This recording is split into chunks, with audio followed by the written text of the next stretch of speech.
네, 여러분 안녕하세요. 찝스입니다. 네, 요셉이 형들에게 자신을 밝히고 하나님께서 자신을 보내셨음을 고백합니다. 그리고 아직 흉년이 끝나지 않았으니까 아버지께 말씀드려서 다시 이집트로 오라고 이야기를 합니다. 그러면서 하는 말이 하나님이 이 큰 구원으로 당신들의 생명을 보존하고 당신들의 후손을 세상에 두시려고 나를 당신들보다 먼저 보내셨나니? 라는 말을 합니다. 자기를 이 땅에 먼저 보내셨던 이유가 다름이 아니고 당신들의 생명을 보존하고 후손을 세상에 두시기 위함이라고 합니다. 즉 하나님께서 요셉을 보내셨던 이유가 다름이 아닌 야곱의 가족들을 이 기근과 흉년 속에서 구원하시고 그 가문이 이어지게 하시기 위함이었다는 겁니다. 바로 이스라엘 민족을 이루시기 위함이었던 거죠. 그것을 위한 큰 그림이었다. 아브라함과 이삭과 야곱에게 약속하셨죠. 너로 민족을 이룰 것이다 라고. 그런데 기근과 굶주림으로 인해서 야곱의 가족이 생명을 잃게 된다면 그 계획은 물거품이 되겠죠. 하나님은 그래서 요셉을 앞서 보내셨었던 겁니다. 요셉을 보내서 야곱의 가족을 구원하시고 하나님의 약속과 계획을 이루시기 위함이었던 거죠. 이처럼 하나님은 우리를 향한 계획과 뜻을 반드시 이루어 가시는 신실하신 하나님이십니다.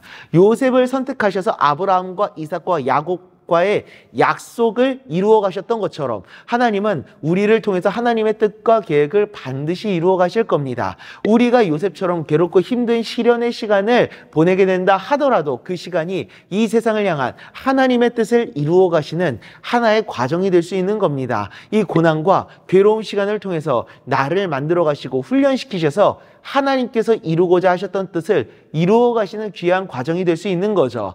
이것을 바로 하나님의 섭리, 선을 이루어 가시는 하나님의 은혜라고 할 수 있습니다. 로마서 8장 28절입니다. 우리가 알거니와 하나님을 사랑하는 자, 곧 그의 뜻대로 부르심을 입은 자들에게는 모든 것이 합력하여 선을 이루느니라. 아멘.